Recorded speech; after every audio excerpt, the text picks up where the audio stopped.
She is a shining star in the galaxy of the WNBA. But I do think as she continues to matriculate through this league, there's room for a little bit more accountability and self-awareness in terms of her role in the larger sisterhood, if she sees it that way, in the WNBA. But Malika, I agree with her. She can't just play basketball. That sentence changed the entire conversation. Caitlin Clark had just asked the media to stop turning every basketball moment into a cultural referendum.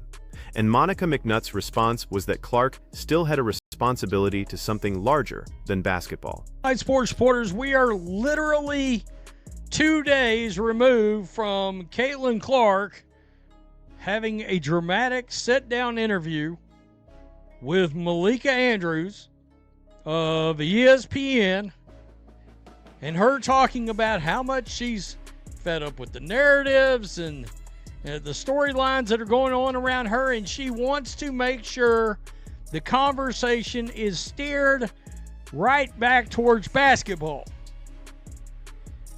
Clark's frustration was not difficult to understand. During her interview with Malika Andrews, she described how emotionally exhausting it can be to watch ordinary competition transformed into narratives about race, politics, identity, loyalty, and what she supposedly represents. But less than 2 days later, the discussion moved straight back into that territory. And that creates the question at the center of this controversy. Is McNutt reasonably asking the league's most visible player to understand her influence? Or is she placing a political and cultural obligation on Clark that no athlete should be forced to accept? Do not answer that yet, because the most revealing part is not simply what McNutt said. It is the contradiction that followed, when the same television segment claimed it wanted to return the focus to basketball. What was your reaction? I thought the choice, the word of being fearful of the conversation after a game that she alluded to was interesting, because oftentimes it seems, at least in the larger discourse, and not that there's not an emotional experience for Caitlin Clark, because I believe that it is, but it's the folks that are accused of doing something outside of the parameters of competition that are actually the ones that are fearful when you look at their social medias. Listen carefully to how McNutt frames the issue. She begins by acknowledging Clark's emotional experience, but then redirects attention toward the players accused of behavior beyond normal competition and the abuse they receive on social media. That concern is legitimate. WNBA players have faced harassment, threats, racist messages, stalking, and language that goes far beyond acceptable sports criticism. No player should be expected to absorb that simply because the league has become more popular. But acknowledging that problem does not automatically establish that Caitlin Clark is responsible for solving it. Clark can condemn harassment. She can defend opponents when criticism becomes personal. She can insist that fans treat players like human beings. Those are reasonable expectations for any public figure. The dispute begins when people move from asking Clark to reject abuse to asking her to become the symbolic spokesperson for every social conflict surrounding the WNBA. Those are not the same request. One is basic decency. The other is an undefined political assignment with no clear finish line. This is what I will say. Caitlin Clark is 20. From my knowledge, there's only been 2 players where actual stalkers have been arrested. Caitlin Clark and Sophie Cunningham. Last I checked, they're both straight white females.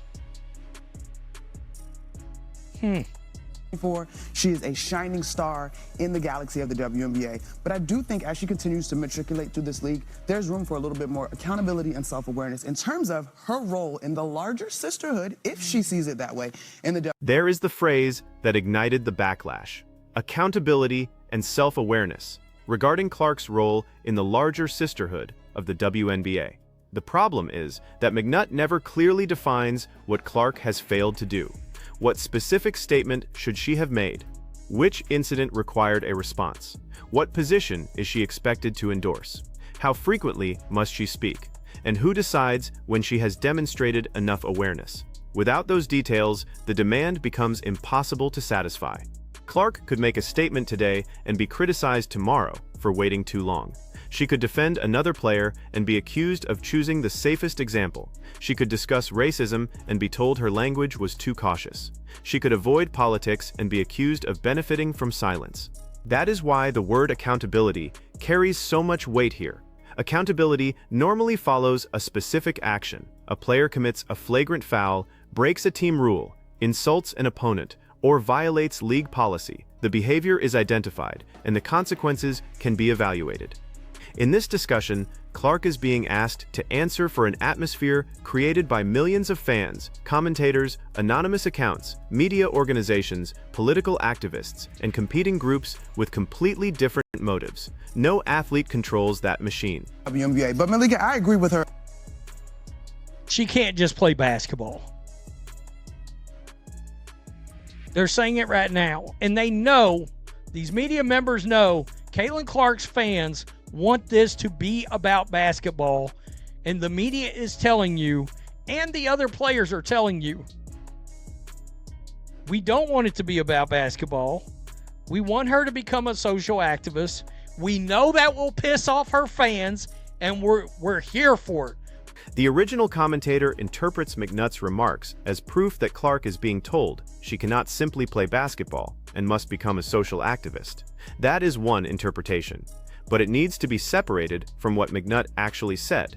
McNutt did not explicitly tell Clark to endorse a party, campaign for legislation, or adopt a specific ideology. She spoke more broadly about Clark's position within the league's sisterhood. Still, broad language can create broader pressure. When a commentator says an athlete needs more self-awareness without naming the missing behavior, the audience naturally fills in the blank. Some hear a request for empathy, others hear a loyalty test. Some believe Clark should use her platform more aggressively. Others believe the media wants access to her popularity for causes she never volunteered to represent. That ambiguity is exactly why the segment exploded. And it exposes something ESPN and the WNBA have struggled to manage since Clark arrived. She is simultaneously a basketball player, a ratings phenomenon, a symbol projected onto by supporters, and a target onto which critics project their frustrations. Every group wants something from her. Very few appear satisfied with what she is already providing on the court. So what happens on this very same network? Monica McNutt goes out there and says Caitlin Clark is not standing up for the sisterhood. She's not staying up for the message. And immediately the conversation shifts right back off of basketball. That quick. The timing made the reaction even more intense. Clark publicly said she was tired of narratives replacing basketball, and almost immediately, another debate began over what she owes the league beyond basketball. That does not prove ESPN planned a coordinated attack. Television panels respond to recent interviews because controversy generates discussion, clips, and engagement. But the outcome was almost perfectly designed to reinforce Clark's complaint. She asked for less interpretation of her identity. She received another interpretation of her identity. She asked to redirect attention to competition. The conversation became about her duties to a sisterhood. She described the burden of being characterized by people who do not know her. A panel then discussed what her public character should become. This is where the media has to examine its own role. ESPN cannot present itself as a neutral observer while repeatedly building programming around the tension it claims to find exhausting. The network benefits from the conflict. Every argument becomes a segment. Every segment becomes a viral clip. Every viral clip creates another round of reaction videos, social posts, and television debates. Clark is not merely being covered by that system. She is the fuel powering it. It's not only an attack on her, it's an attack on her fan base, too. Let's just make sure we understand that. 100%. It is certainly exhausting for all of us who really want to celebrate where this league is and the beautiful basketball that is being played. Yeah. This larger discourse that can be very disappointing. Yeah, and I think that we all have a responsibility in seeing where we fit in that discourse, and what we are working to do on this show is focus in right there on the game that we all love so very much, and that's what we're going to do over the course. And now we reach the contradiction promised earlier. Immediately after discussing Clark's responsibility to the larger sisterhood, the panel says everyone shares a responsibility to focus on the game they love. That transition sounds reasonable until you compare it with the discussion that came directly before it. You cannot repeatedly expand Clark's role beyond basketball and then claim the solution is to concentrate on basketball. You cannot question whether she has shown enough social awareness and then act surprised when the public debate becomes social instead of athletic. This does not mean the panel should avoid difficult subjects. Sports have always intersected with culture, politics, race, gender, labor, and economics. The WNBA itself has a long history of players using their platforms to advocate for social causes, but participation in that tradition has to remain meaningful. If every star is obligated to speak in the same way, on the same issues, with the same urgency, advocacy stops being personal conviction and starts becoming institutional performance. Clark's silence on a particular issue can be questioned. Her statements can be criticized, but the criticism should identify the issue, explain the standard, and apply that standard consistently to other athletes. Otherwise, sisterhood becomes a word that can mean whatever the speaker needs it to mean at that moment. Darnell shows that the WNBA and ESPN hate Clark. It's evident that the league and the media hates Caitlin Clark for the most part. All because she's the only superstar in this dump of a league. Yeah, Monica McNutt just off, and she should have been fired for this. Yeah, this was another previous rant she had on Caitlin Clark. The reaction from Clark's defenders went much further. Some claimed the segment proved ESPN or the WNBA hated her. That conclusion is emotionally powerful, but it is difficult to establish as a fact. ESPN devotes enormous attention to Clark because she attracts viewers. The WNBA benefits financially from her popularity through television audiences, ticket demand, merchandise, sponsorship interest, and national conversation. An institution can mishandle a star without literally hating her. What is easier to demonstrate is a conflict of incentives. The league wants Clark's audience, but many people inside the WNBA do not want the league's identity reduced to one player. ESPN wants the ratings Clark generates, but television also needs conflict to keep that audience engaged. Veteran players want recognition for the work they did before Clark arrived, while new fans often behave as though the league began the moment she entered it. Those pressures collide every time Clark's name is mentioned. If ESPN praises her too heavily, critics accuse the network of ignoring established stars. If analysts criticize her, supporters accuse them of resentment. If players challenge her physically, fans see targeting. If officials protect her closely, opponents may see superstar treatment. That environment makes calm analysis almost impossible, but it also makes careful language more necessary, not less. What sisterhood? The one that cheap shots her and votes her 11th best guard in the league out of jealousy. Monica McNutt is delusional. Her words don't have any substance. Sisterhood means black and gay. Caitlin is white and straight. The original video then moves into one of the most inflammatory interpretations of the controversy, suggesting that Clark's race and sexuality exclude her from the league's idea of sisterhood. That claim should not be treated as established fact. McNutt did not say heterosexual players or white players could not belong, and the WNBA includes players with many different backgrounds and identities. However, dismissing the concern entirely would ignore why it resonates with some fans. Those fans believe Clark is judged by standards that constantly change. They point to physical treatment on the court, dismissive comments from former players, debates over whether her supporters are harming the league, and arguments that she must answer for people she has never met. From their perspective, the message is not merely that Clark should be a better teammate.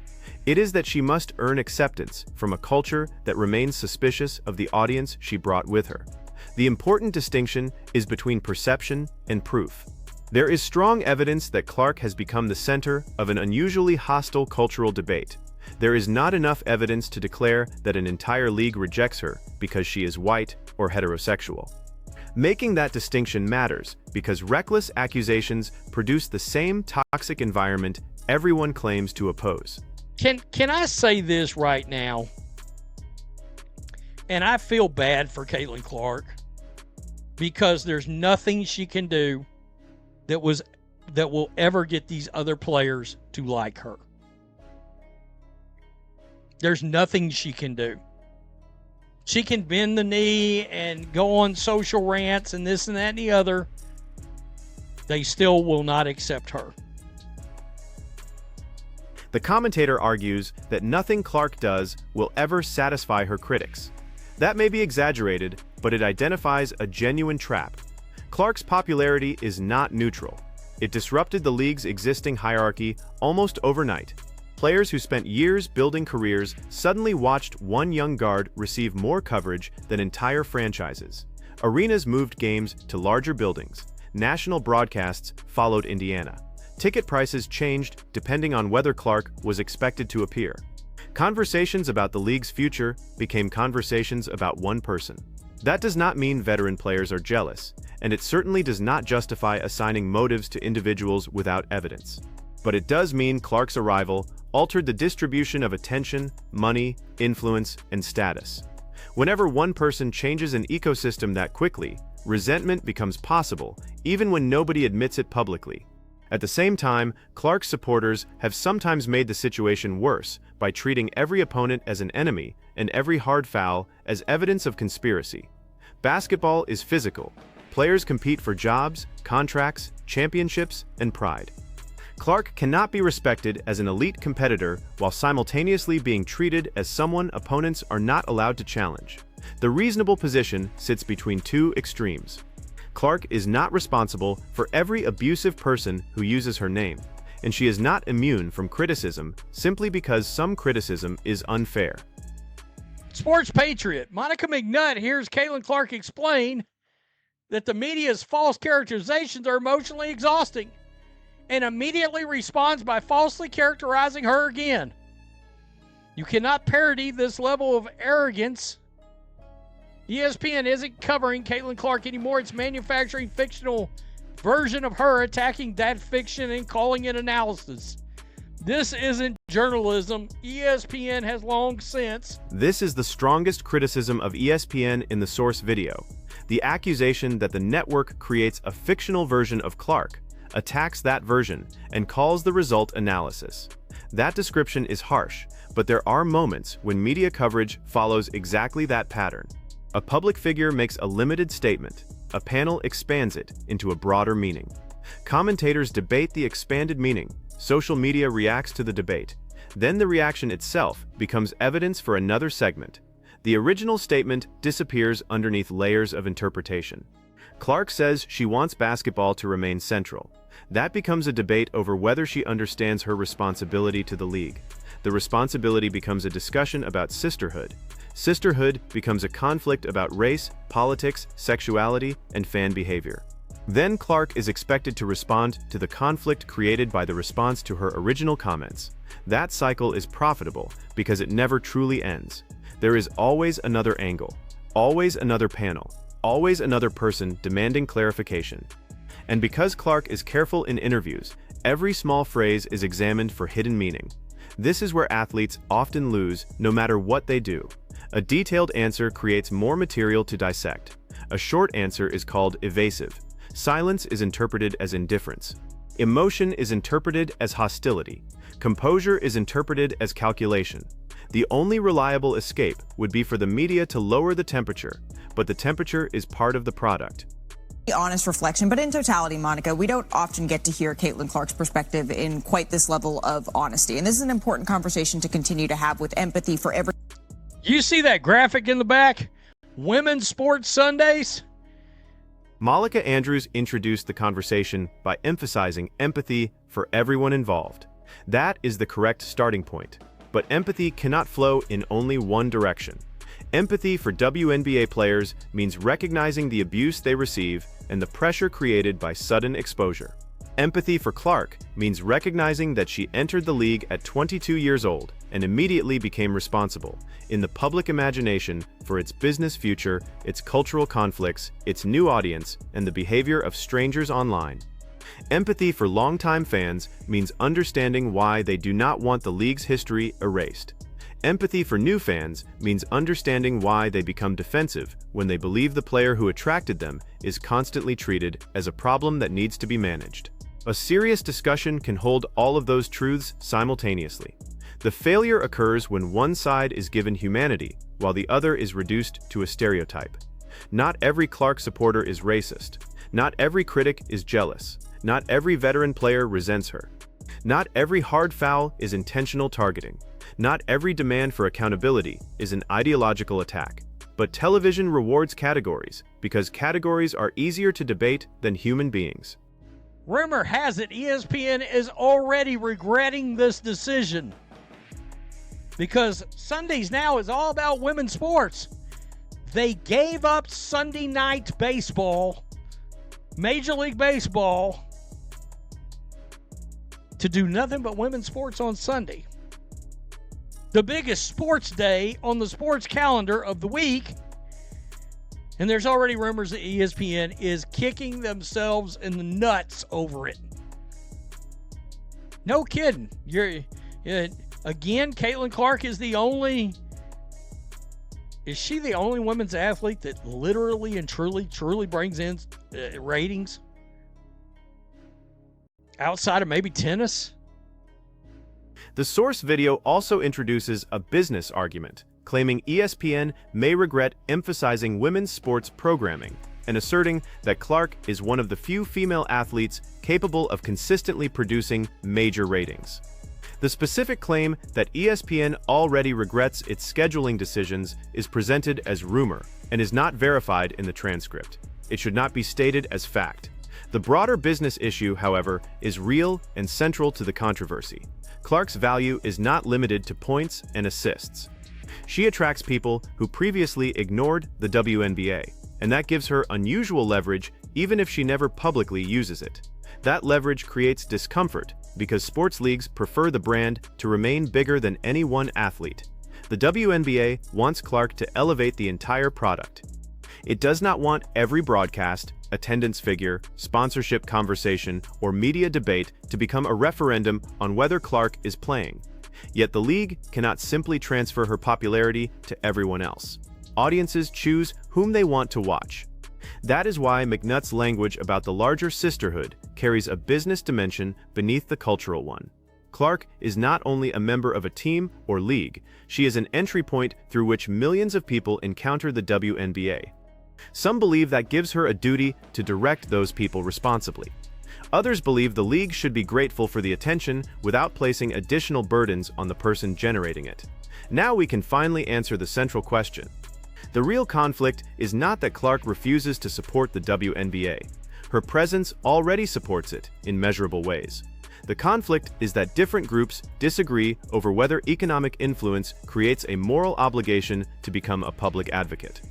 McNutt appears to believe Clark's influence carries additional responsibility. Clark's defenders believe that responsibility is being expanded until it becomes impossible to satisfy. Both positions contain a legitimate concern. Influence does matter. So does personal autonomy. The standard should be simple. Clark should be held responsible for her own words, her own conduct, and the behavior she directly encourages. She should not be held responsible for every person who watches her, supports her, attacks her opponents, or uses her popularity for a political argument she never made. Anything broader turns accountability into collective guilt. I think maybe outside of her, if she, let me put it like this. If she chooses to remain a heterosexual, they will never support her. I said it out loud.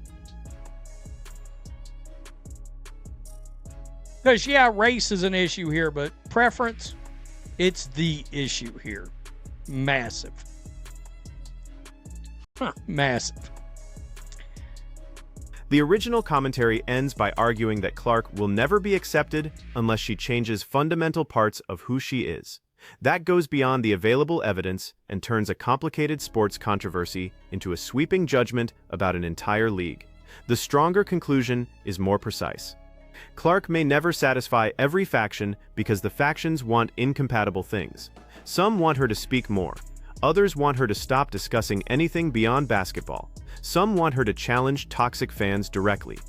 Others fear that doing so would insult the supporters who transformed the league's audience. Some want her to embrace the WNBA's activist tradition. Others believe her refusal to become political is exactly why she appeals to such a broad group. There is no statement capable of satisfying all of those demands. That is why Clark's best strategy may be the one she has already chosen. Remain disciplined, speak specifically, reject genuine abuse when necessary, support teammates and opponents as individuals, and refuse to let commentators draft her into every ideological battle surrounding the sport. ESPN also has a choice. It can continue using Clark as the central character in an endless cultural conflict, generating attention while complaining about the hostility that attention produces. Or it can apply the standard its panel mentioned at the end of the segment and spend more time analyzing basketball. How defenses guard Clark, how Indiana uses her movement, how her passing changes spacing, how opponents adjust, and how the league's rising talent can convert temporary curiosity into long-term fandom. The WNBA has the most attention it has received in years. That attention can become a foundation or a permanent civil war. So which side has the stronger argument? Does Caitlin Clark's enormous platform create a responsibility to publicly defend the league's broader sisterhood? Or should she be judged only by her own conduct and what she does on the basketball court? Choose one, explain why in the comments. And if you want more analysis that separates the evidence from the outrage, like the video and subscribe.